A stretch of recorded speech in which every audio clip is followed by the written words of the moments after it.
Bismillah ve salatu ve selamu ala Resulillah ve ala alihi ve sahbihi ve men vala.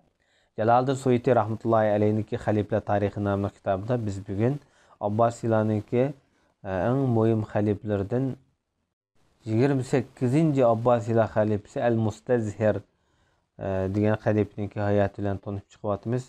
Bugünkü bu tema şu devirde bo'lgan mühim vaqalıklardan Mustazhirniki zamanida Faranglar, G'arbliklar, Yevropaliklar mana bugünkü Beytul Maqdisni egallab olgan deydi. Chunki shu Qardengiz tarafdan parxod bilan keladi ayni vaqtida. Fransiya, masalan, Angliya mush tarafniki ahli saliblarda bo'lamdi. Hijriya 492-yil bo'lgan vaqtida Paranglar 1,5 ay muhasir qilgandan keyin Beytul Maqdisni, hozir Falastinni bular egallab olgan. Tarixdan buyon musulmonlar bilan ahli saliblarniki orasidagi urush Beytul Maqdis, ya'ni muqaddas o'rinlarni talish ko'rishi, ya'ni diniy kurash deyishga bo'ladi. Mush yaqinqi davrdagi ahli salib urushimi texmi shu 20 yilning mobaynida bo'layotgan. Mushularmi shu kona ahli salib aqidasidagi urushniki mühim bir terkibi kısmı. Mana hozirga qadar islom dunyosi umuman yani ahli saliblarniki kontrolli qiladi. Shakliy jihatda mustaqillik tug'an bilan, idoriy jihatda mustaqillik tug'an bilan, ammo shiraning aqsida, ishxon aqsida yani ahli saliblar kontrol qila oladi. Yani islom dunyosi mutlaq 100% ahli saliblarniki kontrolli qiladi.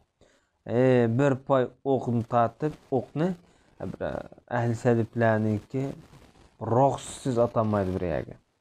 Her qandaq bir aqibat bo'lsa, keynida uyan ahli saliblar kontrol qilib turdi. Hatto maslahatchilardan tortib har xil nomlarda bu davlatlarni egallab bo'lgan.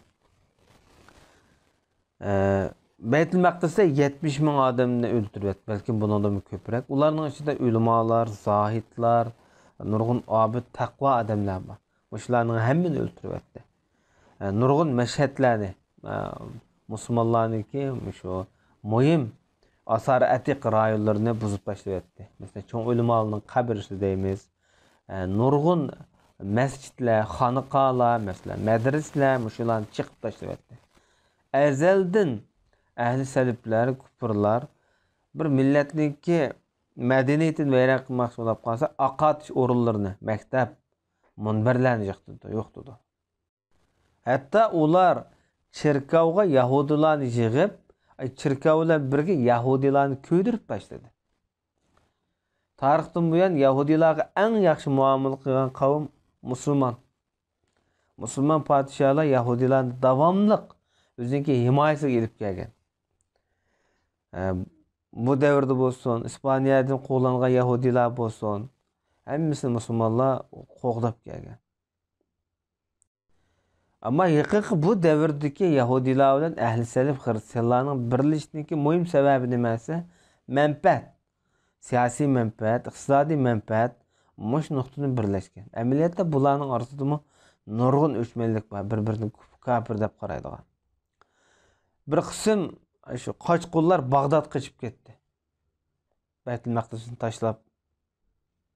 Bular nurg'un gaplarni qilib ko'zlaridan yosh oqqizayotdi deydi, bo'lgan dard alamlarni so'zlab.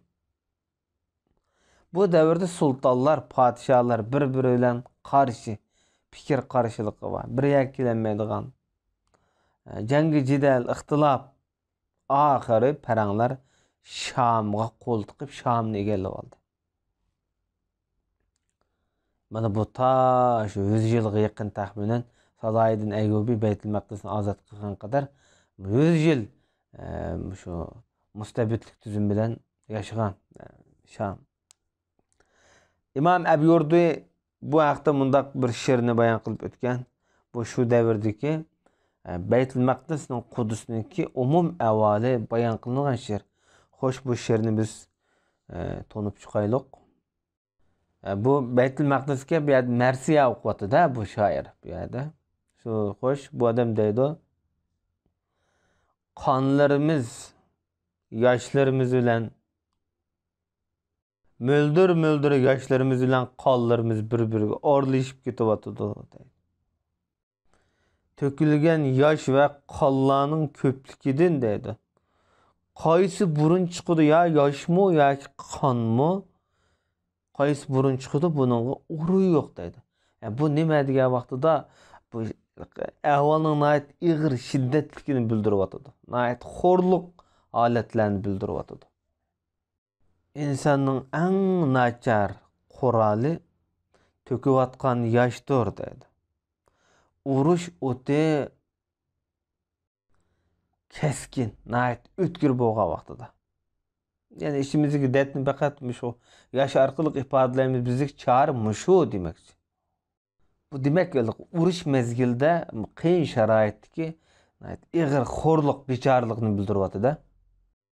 Ey musulmonlar, arqanglar qaramamsizlar, bu voqea hodisalarni ko'rmayapsizlar. Halokatga asta-asta qadam-qadamda ketyapti deydi. Manasim degan bu yerda tuguniki shu tapınni deymiz. Yani bu ketyapti, besib ketyapti demakchi. Sizlar bir xotirjam mugdab orom olyapsizlar.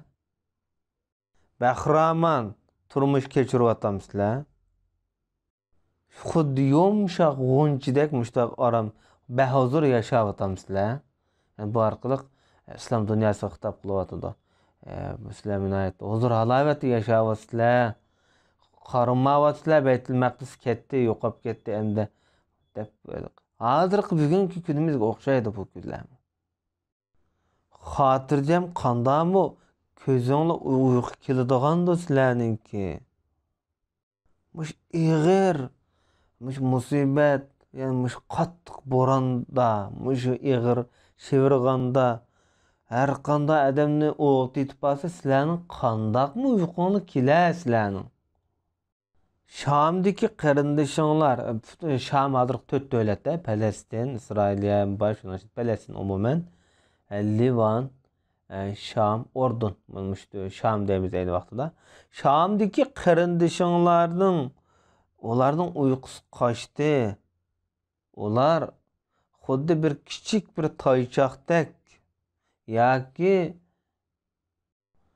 yani ularning uyqusi kichik atlarning ayg'ir atlarning paydo bo'lishini yoki cho'ng katta odamlarning qo'saqlarining paydo bo'lishini qurbon beryapti. Yani bu demakchi o'g'ini uxlayapti degan yoki bo'lmasa jafo tortyapti degan mazmunda bo'lsa kerak.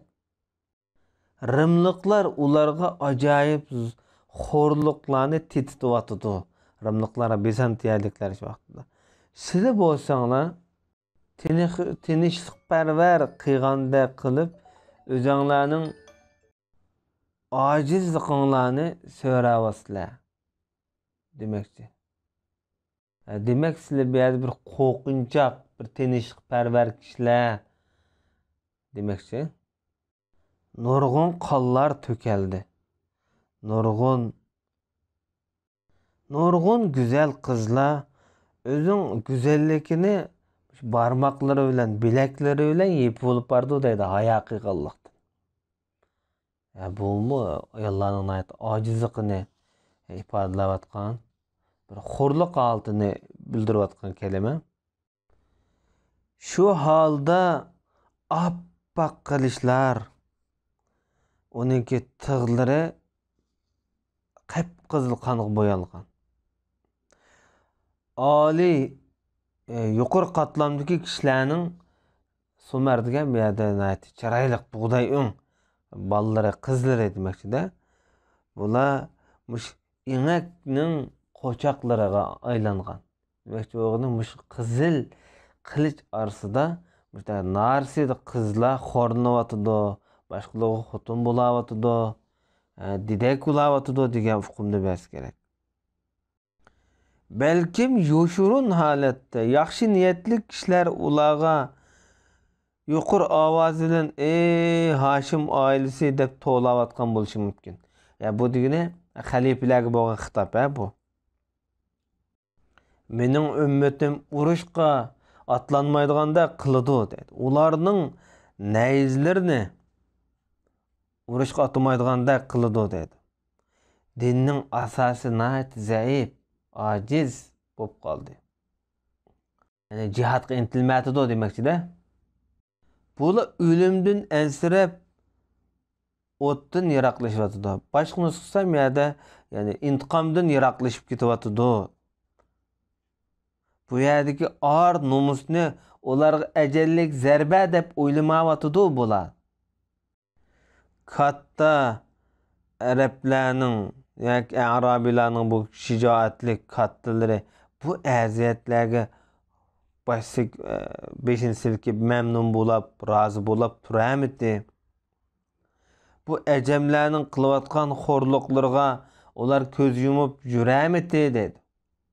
Bu demekçi boğun aynı vaxtdaki Arab komandallar mesela Halid ibn Velid, Qaqqa deyimiz, Ahnaf ibn Qays, yani dağınık komandallar demekçi de. Bular şu ecemlerinin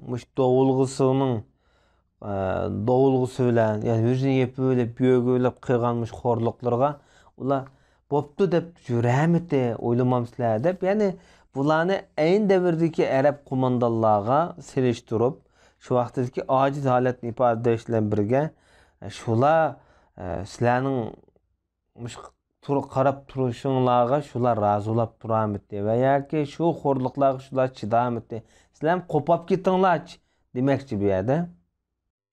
Voy kashki esit. Ular dinni deb dinni qo'g'dab urush qilmagan taqdirda mop bo'libdi. O'zing nomahramlari, xotin, bolalarga bo'lgan kundashlik nuqtasi bo'lsin be. O'zinki asosida yoki aqidasida ular ching turgan bo'ladi degan. Bu yerdagi zanno ma'nosi asli bexillik ma'nosi var. Ya'ni o'zini ching saqlash yoki muhofazat qilish, o'zinki an'anaviy g'ururini şu yerda ching turish degan mazmunni maqsad qilgan bo'lishi mumkin. Umuman elbetqa vaqtida bu she'r shu paytlardagi islom dunyosidagi umum holatlarini, musulmon podshohlarning ixtilofini, musulmonlarning ojizligini, hatto atrofdagi musulmonlarning hamda Shomdagi musulmonlarni qurbon qilish badliga tinchlik bilan yashaganligi, shularga yordam bermaganligi aks ettirilgan. Tarix bugun yana shunday takrorlanyapti. Bugun yana shu. وصلى الله على نبينا محمد وعلى آله وصحبه أجمعين.